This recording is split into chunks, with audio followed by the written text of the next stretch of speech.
So, hey future geographers, this is Nano Geography, where knowledge hits harder than gravity. তো high, আমি অর্ণব। আজকে তোমাদের class 11 unit 5 মানব ভূগোলের লক্ষ্য ও পরিধি এই চ্যাপ্টারটা স্টার্ট করব। তো চলো শুরু করা যাক। এখন ইউনিট 5 এর রোডম্যাপটা চলো একটু দেখে নিই। তার আগে এই যে ম্যাগনেট জিওগ্রাফি টেলিগ্রাম চ্যানেল, তোমরা এখানে জয়েন করো আর পেয়ে যাও এই চ্যাপ্টারের সমস্ত নোটস আর এমসিকিউ। তো চলো শুরু করা যাক। প্রথমে আমাদের রয়েছে অরিজিন অফ হিউম্যান জিওগ্রাফি। এখানে আমরা মানব ভূগোলের সূচনা কিভাবে হলো বা এর অতীতের ইতিহাসই বা কি এই সম্বন্ধে একটু জানবো। তারপরে রয়েছে ডেফিনেশন এন্ড নেচার, মানব ভূগোলের প্রকৃতি আর সংজ্ঞা কি সেটা আমরা এখানে জানবো। তারপরে রয়েছে স্কোপ এন্ড এলিমেন্ট।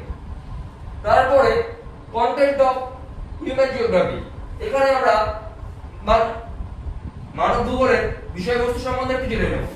তারপর রয়েছে ব্রাঞ্চেস অফ হিউম্যান জিওগ্রাফি, এখানে মানব ভূগোলের কতগুলি শাখা বা উপশাখা রয়েছে, তো সেই সম্বন্ধে আমরা একটু পড়াশোনা করব। একদম লাস্ট রয়েছে ইম্পর্টেন্স অফ হিউম্যান জিওগ্রাফি, এখানে আমরা এই মানব ভূগোল কেন পড়ব বা এই মানব ভূগোলের আমাদের বাস্তব জীবনের উপযোগিতা কি এই সম্বন্ধে আমরা একটু জেনে নেব। চলো এখন মানব ভূগোলের উৎপত্তি সম্পর্কে জানবো। তার আগে তোমরা একবার ইমাজিন করে নাও এনশিয়েন্ট যুগে মানুষ কেমন ছিল। মানুষ মূলত প্রকৃতির উপর নির্ভরশীল ছিল। প্রকৃতির সাথে মানুষের এক অটুট সম্পর্ক স্থাপন হয়েছিল সেই প্রাচীন যুগে। তারপর থেকে ধীরে ধীরে এই সম্পর্ক আরো দৃঢ় থেকে সুদৃঢ় হতে থাকে। এভাবে চলতে চলতে অবশেষে 1880 থেকে 1890 খ্রিস্টাব্দে এই সম্পর্কের একটি নাম দেওয়া হয়, যেটাকে আমরা বর্তমান দিনে মানব ভূগোল বা হিউম্যান জিওগ্রাফি হিসেবে জানি। তো এই হিউম্যান জিওগ্রাফি জনক বা ফাদার অফ হিউম্যান জিওগ্রাফি বলা হয় রাটজেলকে। রাটজেল ছিলেন জার্মান দার্শনিক তথা ভূগোলবিদ। তিনি জার্মানিতে 1844 খ্রিস্টাব্দে জন্ম নেন আর 1882 খ্রিস্টাব্দে অ্যানথ্রোপোজিওগ্রাফি নামে এই বইটি লেখেন, যেটাকে হিউম্যান জিওগ্রাফি কোর বুক বা মূল বই হিসাবে পড়া হয়। তো এই বইতে আর কিছুই নেই, মানুষ আর প্রকৃতির সম্পর্ককে ডিফাইন করা রয়েছে। এক কথায় human is a product of environment. তো তারপর থেকে হিউম্যান জিওগ্রাফি ডেভেলপ হতে হতে আজকে আমরা মডার্ন যুগে এসে দাঁড়িয়েছি। তো এই হলো ইন শর্ট তোমাদের হিউম্যান জিওগ্রাফির হিস্ট্রি বা কিভাবে এর উৎপত্তি হয়েছিল। ফাদার অফ হিউম্যান জিওগ্রাফি নিয়ে তোমাদের অনেক সময় কনফিউজ করা হয়। অনেক সময় বলা হয় ভিদাল লাভলাস, আবার অনেক সময় বলা হয় রাটজেল। তো তোমাদের কনফিউজ হওয়ার কোনো কারণ নেই। যদি এমসিকিউ তে দুটো অপশন দেয়া থাকে ভিদাল লাভলাস বা রাটজেল, তোমরা রাটজেলে টিক দেবে। আমরা অর্থাৎ মানুষ যেখানে থাকে, যে ধরনের কাজকর্ম করে অথবা যে ধরনের ভূমিরূপে বসবাস করে, এর সাথে প্রকৃতির সম্পর্ককে আমরা মানব ভূগোল বলব। অর্থাৎ মানুষের বসবাসের কাজকর্মের ধরন, বসবাসের রীতিনীতি, কালচার বা সংস্কৃতি সবকিছুকে একত্রিতভাবে আমরা হিউম্যান জিওগ্রাফি বলবো। তো এইবার চলে আসা যাক মানব ভূগোলের বৈশিষ্ট্য বা চরিত্র সম্পর্কে। প্রথমেই তোমাদের রয়েছে ডায়নামিক বা গতিশীল।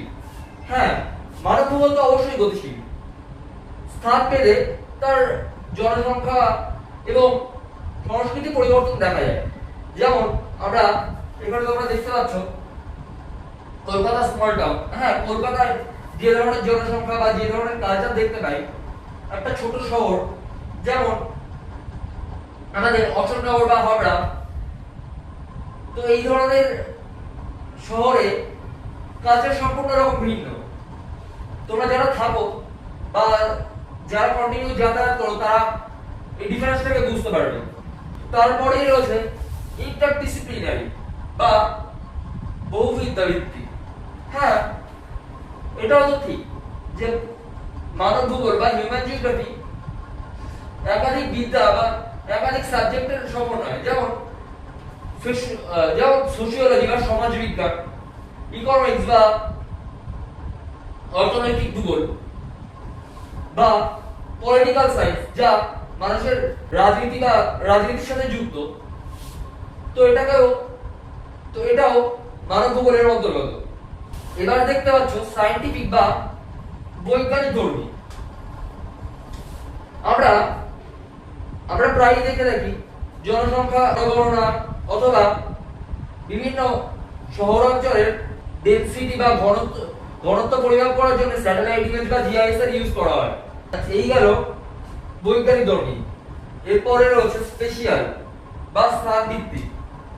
তোমরা একটু ভেবে দেখো, বন জঙ্গলের মানুষের সংস্কৃতি, বসবাসের রীতিনীতি, কাজকর্ম একরকম, আবার মরুভূমি বা ডেজার্ট লাইফের মানুষের বসবাসের রীতিনীতি, এগুলো সম্পূর্ণ পরস্পরের থেকে সম্পূর্ণ আলাদা।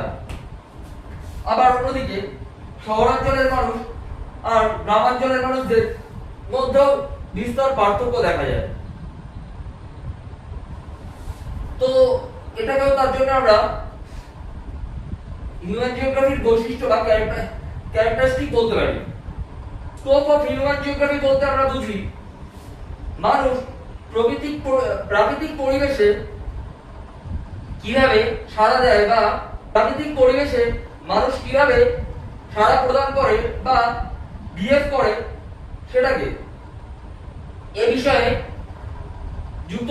মার্কিন যুক্তরাষ্ট্রের ইয়েল বিশ্ববিদ্যালয়ের অধ্যাপক হান্টিংটন 1940 সালে বেশ কিছু গঠনমূলক ধারণা দেন, যেগুলো হচ্ছে material need, fundamental need, efficiency প্রভৃতি। তোমরা এখানে দেখতেই পাচ্ছ ম্যাটেরিয়াল নিড বলতে আমরা বুঝি খাদ্য, বস্ত্র, মানুষের প্রয়োজনে কি ধরনের খাদ্য বা কি ধরনের পোশাক ব্যবহার করে সেগুলো। ফান্ডামেন্টাল নিড তথা প্রধান জীবিকা বা প্রাথমিক জীবিকা, মানুষ বাঁচার তাগিদে কি কি জীবিকা গ্রহণ করে সেটাই। এরপরেই রয়েছে সামর্থ্য বা এফিসিয়েন্সি, মানুষ কতটা নৈপুণ্যের সাথে প্রকৃতির সাথে মানিয়ে নিতে পারে বা তার দৈনন্দিন কর্মকে সম্পাদন করতে পারে সেটাকেই বোঝায়। লাস্ট বা শেষে রয়েছে হাইয়ার নিডস। হ্যাঁ, তোমরা একবার ভেবে দেখো উন্নত জীবনযাত্রার জন্য মানুষ বা আমরা কি ধরনের কাজ করে থাকি। যেমন উন্নত শিক্ষা বা ধর্মের পথে যাই, উন্নত শিক্ষা গ্রহণ করে থাকি, ধর্মের পথে এগোই, একটা স্ট্রং সরকার বা প্রশাসন গঠন করি, এগুলোই মূলত। তো এরপরে আমরা এলিমেন্টস অফ হিউম্যান জিওগ্রাফি এটা একটু দেখে নেব।